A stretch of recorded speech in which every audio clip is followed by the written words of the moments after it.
Good morning, welcome back to Hindi class. Tulsidas का chapter चल रहा है हमारा काव्य। हम पढ़ चुके हैं पहला पद, दूसरा पद। दूसरे पद में हमने पढ़ा था कि परशुराम जी जो है क्रोधित होकर लक्ष्मण से कहते हैं कि रे राजकुमार, तुम अपने माता पिता को अभी शोक के वश में कर दोगे। हमने पढ़ा था मातु पितो जानी सोच बस करसी महिष कुमार। महिष कुमार यानी राजा का पुत्र। गर्भन के अर्भक दलन परशु मोर अति घोर। सेंटेंस क्या कहा था परशुराम जी ने? ये अतिशयोक्तिपूर्ण वर्णन है।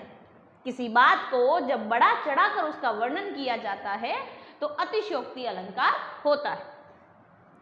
कहता है कि मेरा फरसा इतना घनघोर है कि गर्भ में पल रहे बच्चों का भी दलन हो जाता है। यानी मेरे फरसे की हुंकार मात्र से गर्भ में पल रहे बच्चे अपना दम तोड़ देते हैं। अर्भक, ठीक है, गर्भ में पल रहा बच्चा।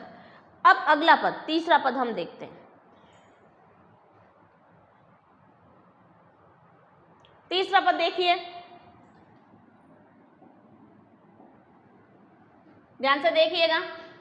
बिहसी लखनू बोले मृदुबानी।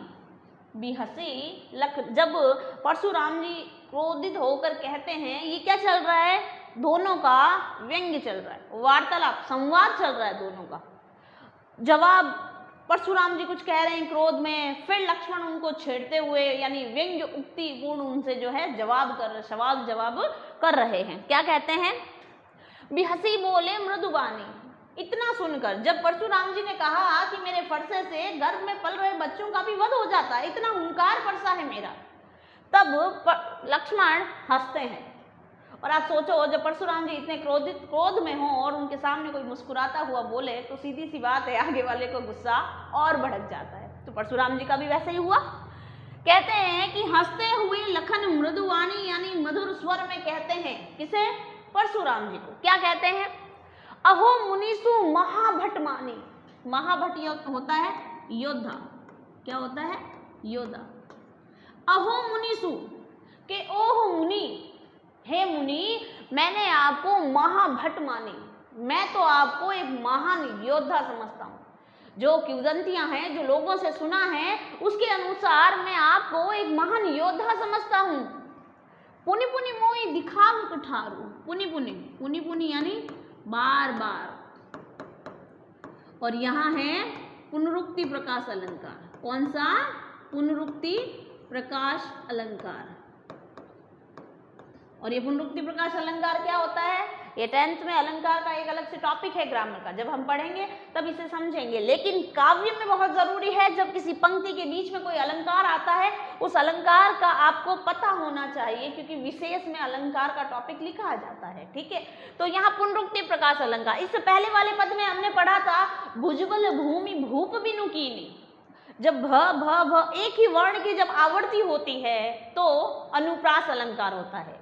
जब 2 या 2 से अधिक वर्णों की आवर्ती हो तो अनुप्रास अलंकार, और जब 2 या 2 से अधिक शब्दों की आवर्ती हो, शब्द पुनि पुनि, एक ही शब्द बार बार आ रहा है और दोनों का अर्थ भी समान हो, तो पुनरुक्ति प्रकाश अलंकार होता है। ठीक है, तो पुनि पुनि मोहि दिखाव कुठारू।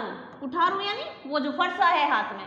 तो लक्ष्मण कहते हैं कि हे मुनि, मैंने तो आपको महान योद्धा समझा है और आप क्या कर रहे हैं? पुनि पुनि मोहि दिखाव कुठारू। आप मुझे बार बार अपना फरसा दिखा रहे हैं। बार बार परशुराम जी कह रहे हैं, देख मेरे इस फरसे को, देख ये ऐसा है, देख मेरे इस फरसे की हुंकार से बच्चा मर जाता है, देख मेरे इस फरसे से मैंने सहस्त्र बाहु की भुजाओं को काटा है। ठीक है, तो बार बार मोहि दिखाव कुठारू, चहत उड़ावन फूंकी पहाड़ू। कह रहा है कि चहत उड़ावन, ये मुहावरा है, चहत उड़ावन फूंकी पहाड़ू। फूंक से पहाड़ उड़ाना, मुहावरे का क्या है अर्थ? फूंक से पहाड़ उड़ाना, यानी जो काम नहीं हो सकता है, नामुमकिन कार्य करना, फूंक से पहाड़ कभी नहीं उड़ता। तो यहाँ लक्ष्मण कहते हैं कि चहत उड़ावन फूंकी पहाड़ू, क्या आप मुझ जैसे पहाड़ को अपनी फूंक मात्र से उड़ाना चाहते हो? कहने का अर्थ क्या है? लक्ष्मण अपने आप को भी कम योद्धा नहीं समझता। उसे पता है कि वो राजकुमार है, वो सूर्यवंशी राजकुमार है। तो वो तो योद्धा है ही। तो परशुराम जी को लगता है ये बिल्कुल सामान्य राजकुमारों की तरह, बाकियों की तरह ये भी एक सामान्य ही राजकुमार है। तो लक्ष्मण इनसे कहते हैं कि पुनि पुनि मोहि दिखाव कुठारू चहत उड़ावन फूंकी पहाड़ों की। आप मुझे बार बार फरसा दिखा रहे हो और ये सोच रहे हो कि आपकी फूंक से ये पहाड़ उड़ जाएगा, अर्थात यहाँ आपकी फूंक से उड़ने वाला कोई पहाड़ नहीं है। यहाँ कुम्हड़बतियाँ को नाही, कुम्हड़बतियाँ का पौधा होता है, कुम्हड़बतियाँ का पौधा होता है जो तर्जनी देखी मर जाए। तर्जनी यानी ये वाली उंगली, फर्स्ट वाली, जिसे हम इशारा करके बताते हैं ये मेरा घर है, तो तर्जनी देखी मरी जाए। आप क्या समझ रहे हैं कि यहाँ कुम्हड़बतियाँ, जैसे छुई मुई का पौधा होता है, उस छुई मुई का एक क्या खासियत होती है कि उसकी तरफ हम उंगली दिखाकर अगर बताते हैं तो वो उसका फूल क्या होता है, मुरझा जाता है। ठीक है, तो यहाँ कह रहा है यहाँ कुम्हड़बतियाँ को नहीं, यहाँ पर कुम्हड़बतियाँ का क्या होगा अर्थ, निर्बल होना, निर्बल यानी कमजोर, यहाँ कमजोर कोई नहीं है। यहाँ कुम्हड़बतियाँ को नाई जे तर्जनी दिखाई मर जाई, यानी यहाँ कुम्हड़बतियाँ अर्थात निर्बल कोई नहीं है जो आपकी उंगली मात्र दिखाने से डर जाएगा, अर्थात आपकी धमकियों से यहाँ कोई डरने वाला नहीं है। इन दो लाइन इंपॉर्टेंट है, इनको याद रखिएगा। देखी कुठारू सरासन बाना, देखी कुठारू सरासन बाना, मैं कछु कहा सहित अभिमाना। कह रहे हैं कि देखी कुठारू सरासन बाना, एक तो मैंने आपके हाथ में कुठार फरसा देखा है और एक मैंने आपके हाथ में धनुष बाण देखा है, तो मैंने आपके पास फरसा और धनुष और बाण देखकर कुछ आपके अभिमान में कह दिया। क्या मतलब है कि आपके पास ये फरसा और धनुष बाण है, इसे देखकर ऐसा लगता है कि आप महान योद्धा हैं, इसीलिए मैंने भी आपके अभिमान में बहुत कुछ कह दिया है, क्योंकि मुझे पता है इनसे जो है लगता है कि आप बहुत ही बड़े महान योद्धा हैं। मुझे नहीं पता था कि आप सिर्फ जो है बातें ही करते हैं। तो अगर मैंने इन्हें देखकर आपके अभिमान में कुछ कह दिया है तो भृगुसूत समझूं, और क्या समझ रहा हूँ, भृगुसूत यानी मैंने आपको ऋषि भृगु का पुत्र समझा है, आप ऋषि भृगु के पुत्र हैं। और जनेऊ बिलोकी, जनेऊ बिलोकी, बिलोकी यानी देखकर, जनेऊ बिलोकी, बिलोकी यानी देखकर, जनेऊ यानी ब्राह्मण समझकर। जनेऊ कौन पहनता है, ब्राह्मण पहनते हैं जो धागा धारण करते हैं, तो वो जनेऊ। कह रहा है एक तो आप भृगुसूत हैं यानी ऋषि भृगु के पुत्र हैं, दूसरी बात आप क्या हैं, ब्राह्मण हैं, जो कछु कहूँ सहो रीस रोकी, इसीलिए मैं आपको कुछ ना कहकर अपनी रीस को रोक रहा हूं। इतना सब कुछ कह दिया है। परशुराम जी के क्रोधित होने का पहला कारण ही यही है कि लक्ष्मण द्वारा कहे गए उत्तर। लक्ष्मण ने इतना तक तो कह दिया कि पहाड़ है, कोई उड़ा नहीं पाएगा और आपकी तर्जनी से कोई मर नहीं जाएगा, फिर भी लक्ष्मण कहते हैं कि मैं आपको ऋषि भृगु का पुत्र समझता हूँ और आपको ब्राह्मण जाना है मैंने, इसीलिए मैं आपको कुछ कह नहीं रहा हूँ, इसीलिए मैं क्या रोक रहा हूँ, अपनी रीस को रोक रहा हूँ। ठीक है, सूर वरना क्या होता है, सूर, सूर महिसूर अरिजन हरुगाई, यहाँ पर चार चीजें हैं, ध्यान रखना। सूर देवता, ठीक है, इस लाइन को याद रखना। सूर महिसूर, महिसूर यानी ब्राह्मण, महिसूर यानी ब्राह्मण।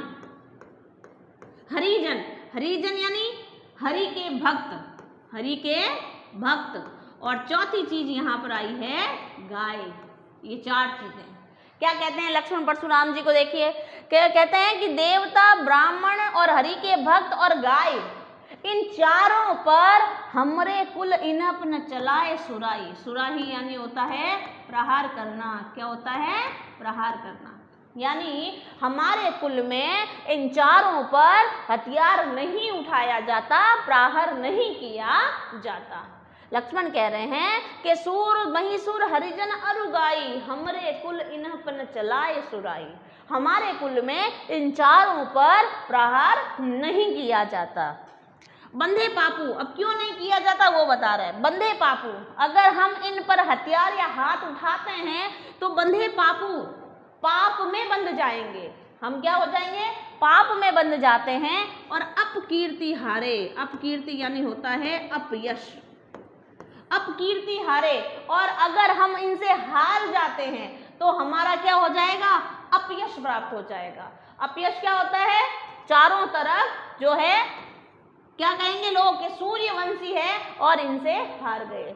मार दो पा परिये तुम्हारे, इसलिए आप हमें मारेंगे फिर भी परिये पा तुम्हारे, यानी आप ही के पैरों में पड़े रहेंगे। यानी आप अगर हमें मारते भी हैं तो भी हम आप ही के चरणों में पड़े रहेंगे।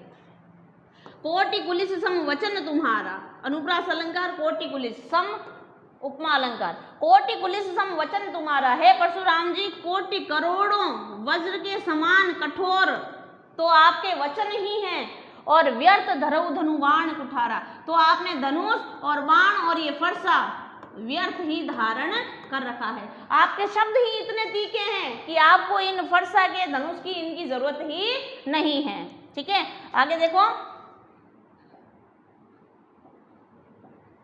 जो बिलो की अनुचित कहूँ क्षमो माँ बनी धीर, जो बिलो को यानी देखकर, हे महामुनि जो आपको देखकर मैंने अगर आपको कुछ अनुचित कह दिया हो तो क्षमे हूँ, यानी मुझे क्षमा कर दीजिए। सुनी सरोस, इतना सुनकर, ये सब कुछ सुनकर, सरोस यानी क्रोध के साथ, भृगुवंश के मणि, कौन है भृगुवंश के मणि, परशुराम जी, बोले गिरा गंभीर, यानी अपनी वाणी को गंभीर करते हुए कहते हैं। ठीक है, यहाँ क्या हुआ कि लक्ष्मण कहते हैं अगर मैंने आपको कुछ देखकर कुछ भी गलत कहा है तो हे महामुनि मुझे क्षमा कीजिए, और इतना सुनकर भृगुवंश के मणि परशुराम जी अपनी वाणी को गंभीर करते हुए कहते हैं। ठीक है, तो आज इतना ही, अगला पद देखते हैं अगले वीडियो में।